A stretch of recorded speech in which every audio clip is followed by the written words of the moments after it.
comedy cafe at trevshed.net. This is the North-South Divide.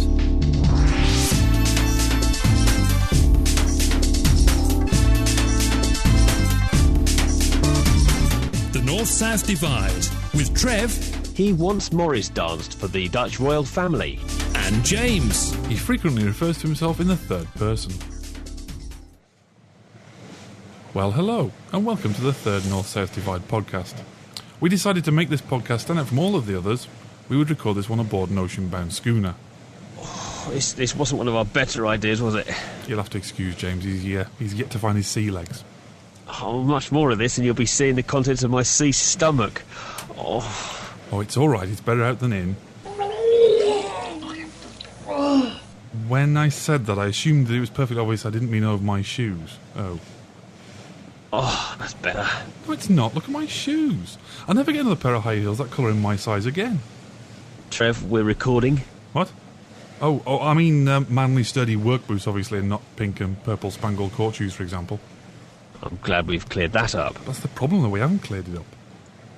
In this podcast, we'll be looking at if there's a reason why leaving the toilet seat up is a mortal sin. Yes, and also delving into the fundamentals of a new report that states men have lower verbal skills than women. Well, duh. And finally, we'll be furnishing you with the correct answer to the worst question that you can get in an interview. Where do you see yourself in 5 years? Apparently, the correct answer isn't doing your job. Really? On a beach in the Bahamas shacked up with your PA is probably the right answer there, then. No. Don't forget, if you want to get in touch with us, you can do so by emailing us at comedy@trevs-shed.net. Or you can go to the Comedy Cafe, which is cunningly hidden at www.trevs-shed.net/comedy. Or alternatively, you could scroll childishly on your walls in crayon. We won't be able to see it, but it might make your house arrest pass quicker. We won't be able to see any of your emails until we get back to dry land, as I can't seem to be able to get a robust wireless connection out here. What? The whole point of coming here is to get away from technology, to experience at first hand the human condition, to get back to basics, if you will. Here, let me help you get back to basics. Ah! Man overboard! Oh, actually, everything is under control. Nothing to worry about. Here's the news. Podcasting to an unsuspecting internet, this is the North-South Divide News Jingle. First in North-South Divide news, royal family news. A report from Buckingham Palace has suggested that royal appointments are down 23% from last year, owing mainly to lack of interest. With a report on the report, here's our royal reporter, Peter Camplin-Trousers reports. Oh, is that me? All right then, better do a posh voice then.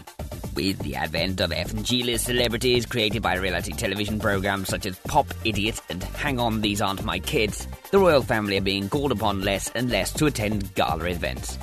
As a result, the Queen is spending much more time at home with little productive to do, save for watching daytime television and filling in the Sudoku puzzle in the Mirror.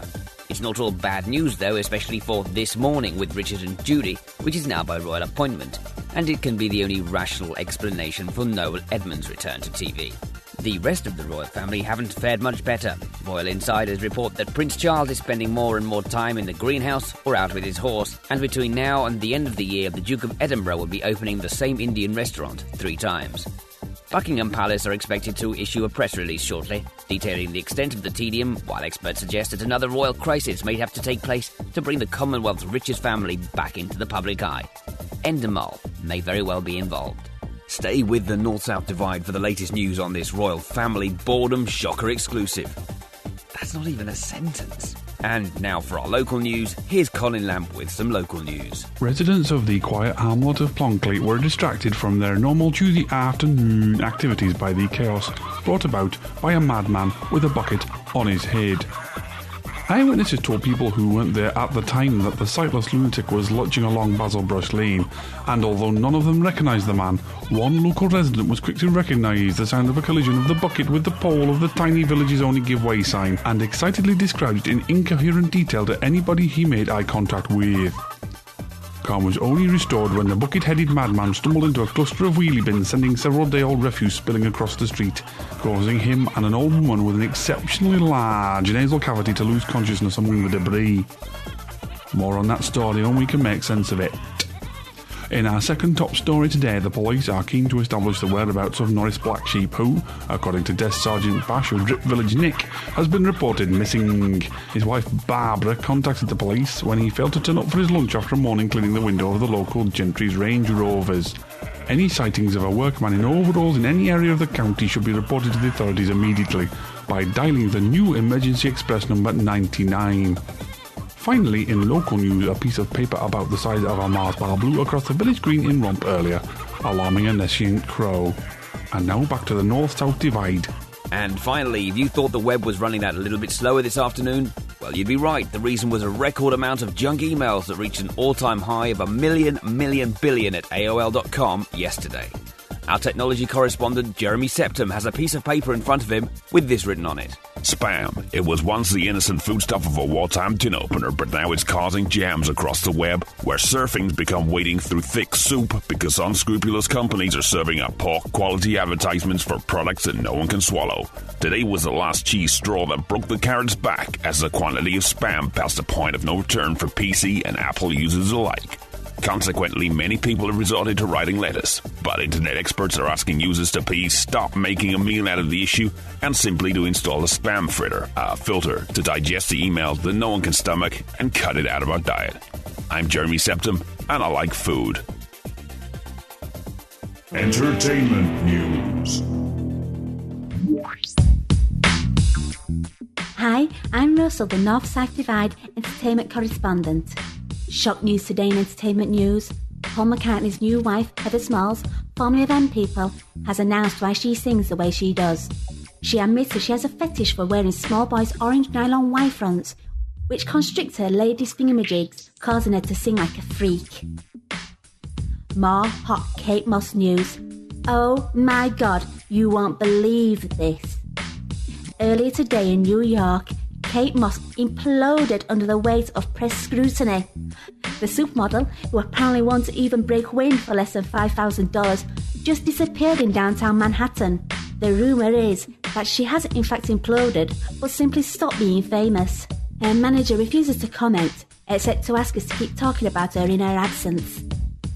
Jay Goody managed today to construct a reasonably meaningful and coherent sentence.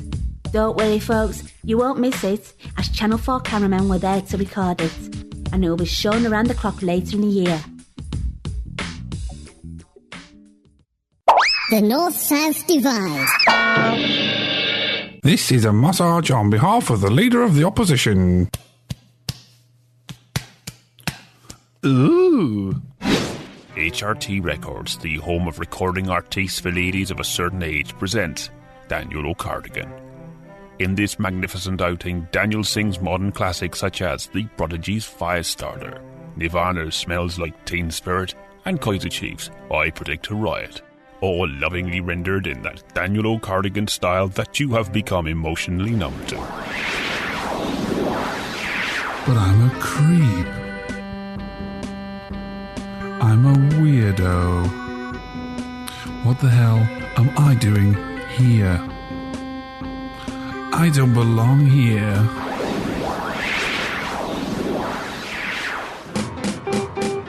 Give me my money back. Give me my money back, you bitch. I would like my money back, please, and don't forget to give me back my black t-shirt. I rather like it. Daniel O'Cardigan's new record, Musical Murder, is only available with a morphine drip from record stores that have beige, wipe-clean floors. The North-South Divide. We're proud to offer a brand new service to North-South Divide podcast listeners. Are you short of ideas for a poignant, memorable birthday gift for a family member? Or perhaps you're keen to have a memorable reunion with a long-lost friend or college landlord? The rapid advance in search engine technology now means we can offer an exclusive, reliable, and most of all, friends and relatives tracing service. All you need to do is bring your friend or relative to the studio and we'll do our best to trace them. How much does this quite unique service cost? Less than you'd think. Just send an email to tracing@trevsshed.net for a written quotation and some delightfully small numbers. Maximum height, 6 foot 5 inches. Maximum width, 3 feet, depending on paper availability. The North-South Divide.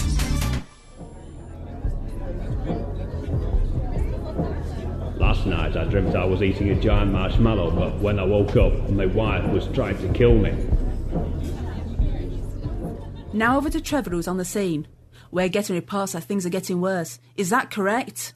Indeed it is. I'm holed up in the periphery, but the danger is definitely increasing. As you can probably hear, I'm still very much in the firing line. The scene before me is one of devastation, confusion and, frankly, terror. This quiet suburban Victorian terrace house has been irrevocably damaged. The images are terrible. Be thankful you aren't seeing the things that I am.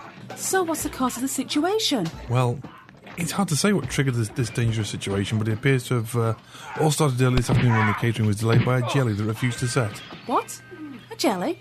Where are you? 63 Cankers Terrace in Flam. As I said, it all started... What's going on? The situation's horrific. Where are you? A children's birthday party. Oh, good grief. Where did we get this one? Things have rapidly descended from that point, as I'm sure you can all hear from the screams around me. When the children's entertainer arrived, locals thought that might help calm the situation. Unfortunately, it's had the opposite effect. When the entertainer attempted to make one of the children's toys disappear, a child at the back reportedly shouted he knew how it was done and... No! Stop! Oh dear, we appear to have lost Trevor. Oh well, no great loss to reporting. I heard that. As the show is the cultural flagship of podcasting, an oasis of beauty and truth in the barren fields of the internet, if you will, I have arranged to have the North-South divide twinned with Paris. Admittedly, Paris doesn't know anything about it yet. No? Okay. Okay, I've been told that Paris isn't interested in twinning with this podcast.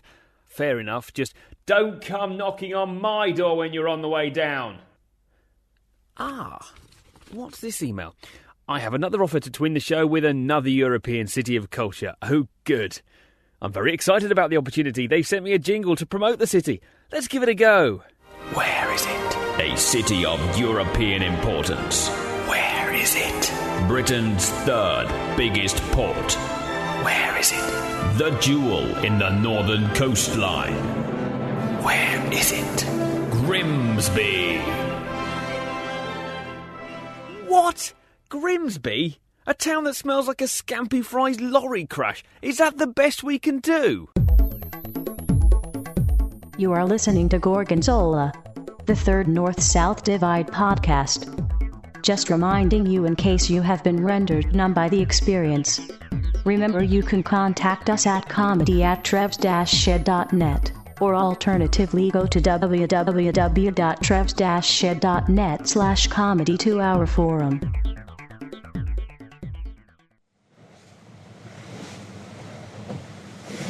Hello? Hello? Can you throw me a lifesaver? No, I didn't mean sweets. The North-South Divide's encyclopedia of facts, and that H. Hot drinks. There are only 3 hot drinks in the world: tea, coffee, hot chocolate and Bovril. Tea is the most famous since, like orange, it is the only drink that is also a letter of the alphabet and a drink. Tea. The varieties of tea available are Assam, Chinese, Japanese, Earl Grey hot, PG tips, and a type of tea made from bits of leftover grass clippings called green tea. Here is how to make the perfect cup of tea. Get a fairly clean mug, put in a tea bag and, this is the most important part, let the hot tap run. Pour hot water in and swish the tea bag around the mug until it looks lifeless, and then fish it out with either your finger and thumb or someone else's. Finally, add enough milk to turn a rich dishwater brown colour. 2 or 3 tablespoons of Marvel, or even better, SMA should do it, and give it a good whisk with a sharp pencil. Coffee. Coffee comes in a number of varieties too. All of them are named after types of religious order. Cappuccino was named after the Cappuccino monks in Italy and their fluffy white hair. Espresso was named after a collective of nuns who constantly run very fast. But by far the most famous is the order of the Asda Smart Price Instant monks, who to this day make coffee at their monastery in Maxwell's house at the top of a red mountain. There are no acceptable methods of making coffee.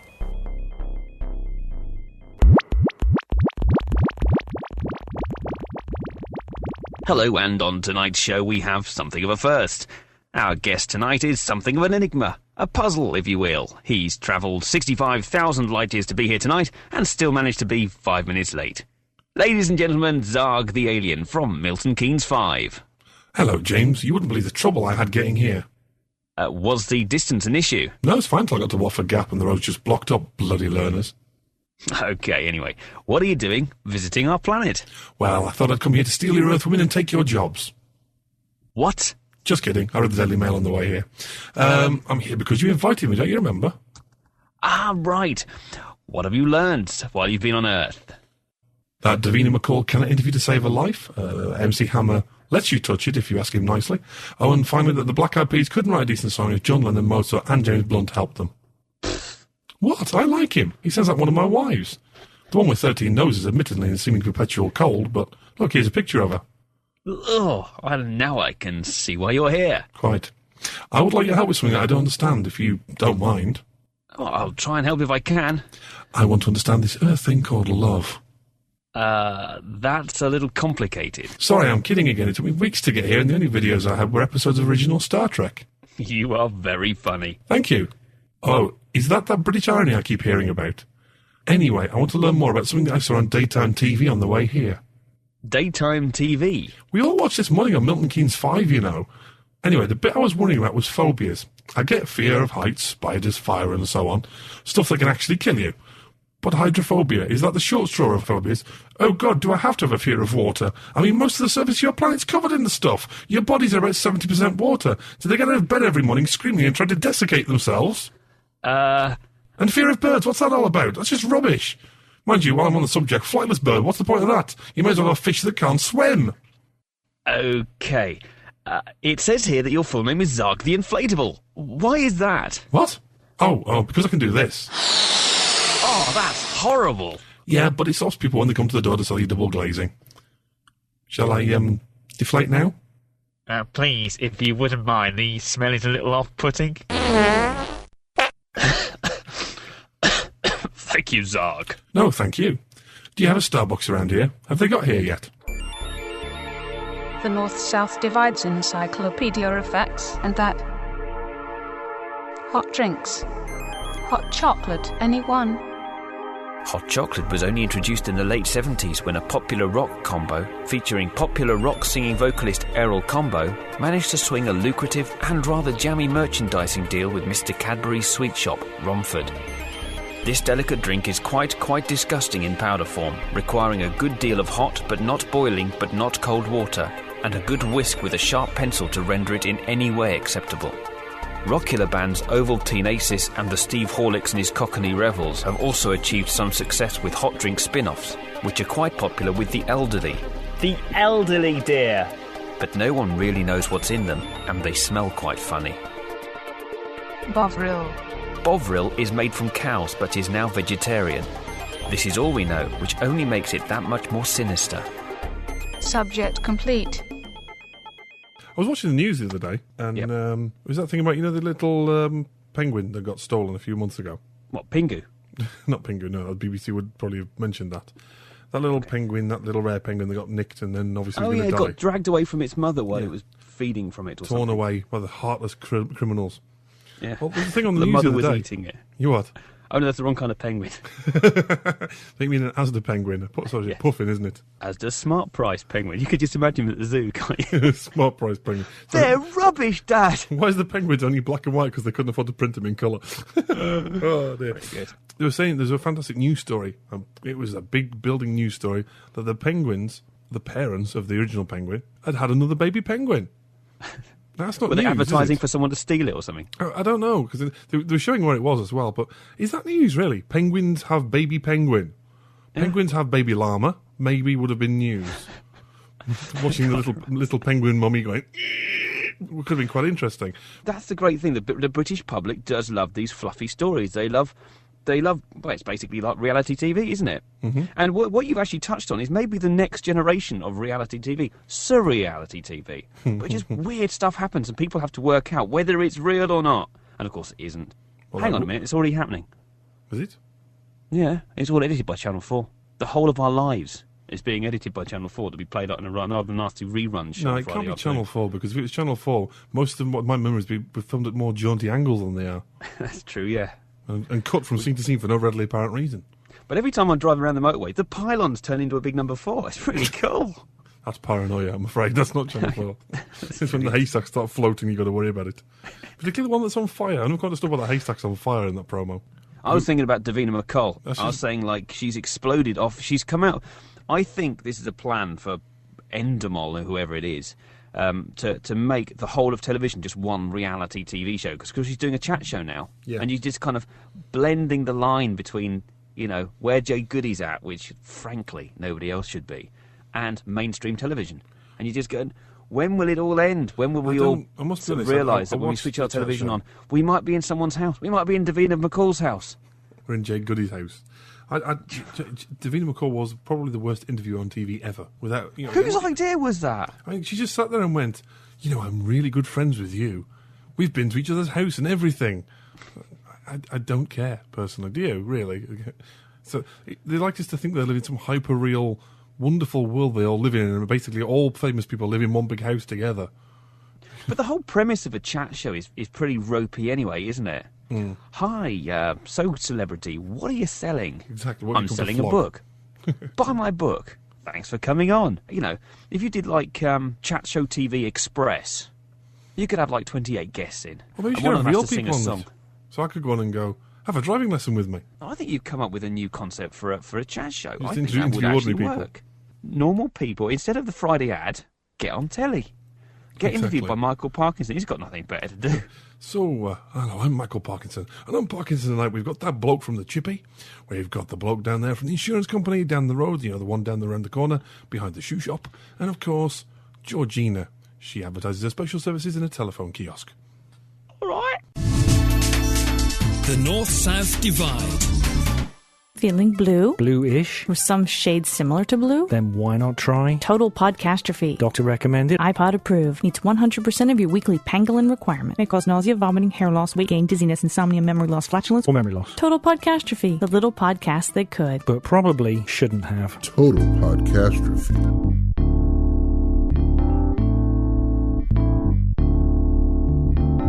From the Comedy Cafe at trevshed.net, this is the North-South Divide.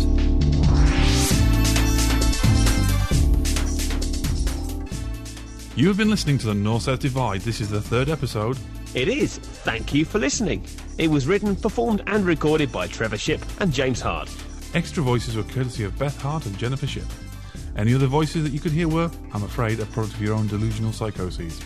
This podcast is not part of an international terrorist plot to overthrow the status quo. Oh, go on, let me overthrow status quo. They haven't recorded a decent record since 1977. No, I meant... Oh, never mind. This show is not part of a terrorist plot, that's true. It is part of a cynical, evil, international terrier plot. Small Yorkshire Yapper-type dogs will one day rule the world. Nurse, it's time for Trevor's special jacket again. Oh, not the one that ties up at the back. Yes. Off to your padded room you go to bounce off the walls. See you for the next podcast. I'm not mad, I'm a comedy genius, and I will not be truly appreciated until after I have shuffled off this mortal coil. That can be arranged.